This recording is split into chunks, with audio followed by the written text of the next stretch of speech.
Hello everyone, কেমন আছেন সবাই? আজকে আমি একটি রান্না নিয়ে এলাম। সয়াবিনের তরকারি করব।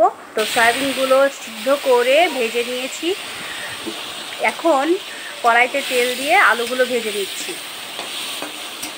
আপনারা তেলটা পরিমাণ মতো দেবেন, যে যেমন তেল খাবেন ঠিক সেভাবে দিবেন। আমরা মাঝে মাঝে কমও খাই, মাঝে মাঝে যদি মনে হয় যে একটু মশলাদার করে বা কষা কষা করে রান্না করব, সেই সময় তেল আমরা একটু দিই। আলু ভাজা হয়ে যাচ্ছে, এদিকে আমি সয়াবিনটা ভেজে নিচ্ছি। সয়াবিনটা একটু ভালো করে ভেজে নিতে হবে। এখন আলুগুলো একটু লাল লাল করে ভেজে নিতে হবে। কটা লঙ্কা দিয়ে নিলাম, আমরা ঝালটা একটু কম খাবো, এই জন্য মাত্র 3টা লঙ্কা দিলাম। একটু জিরা দিয়ে নিলাম তেলের মধ্যে, একটা শুকনো মরিচ, ব্যাস ভেজে নিচ্ছি। এবার আদা জিরা আমি বেটে রেখেছিলাম, সেই মশলাটুকু দিয়ে একসাথে নেড়ে দিচ্ছি, একটু কষিয়ে নিচ্ছি।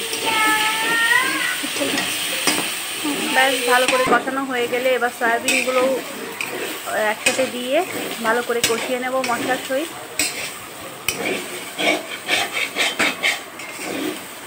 আমি যেহেতু অল্প মশলা দিয়ে রান্না করছি, কারণ হাজব্যান্ডের শরীর খারাপ, বেশি মশলাযুক্ত খাবার সে পছন্দ করছে না, এই জন্য আমি নর্মাল রান্না করছি। একদম যারা সয়াবিন নর্মাল কিন্তু টেস্টি করে রান্না করবেন, দেখবেন খুব ভালো লাগবে খেতে। একটু জল দিয়ে কষিয়ে নিচ্ছি।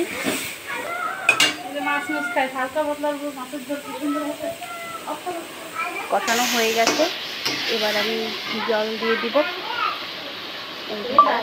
ঝোল দিয়ে এবার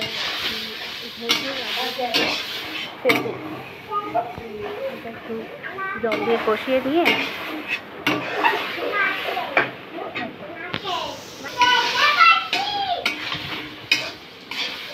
সয়াবিন কিন্তু এরকম হালকা করে রান্না করলে বেশ টেস্টি লাগে।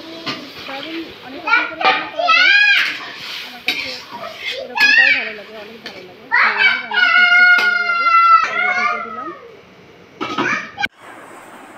এই যে তরকারি প্রায় হয়ে আসছে। একটু আলুগুলো আমি দেখে নিচ্ছি যে সিদ্ধ হয়েছে কিনা ভালোভাবে। আর একটু আলু না খুন্তি দিয়ে নেড়ে গলিয়ে নিলে তরকারির স্বাদটা একটু ভালো লাগে। আপনারা একটু আলু কয়েকটা ম্যাশ করে নেবেন খুন্তি দিয়ে, তাহলে বেশ খেতে ভালো লাগবে। অলমোস্ট আমার তরকারি রেডি, সয়াবিনের পাতলা ঝোল। আমি একটু জিরার গুঁড়ো দিয়ে নিচ্ছি। একদম পাতলা পাতলা সয়াবিনের ঝোল, খেতে বেশ দারুণ লাগে।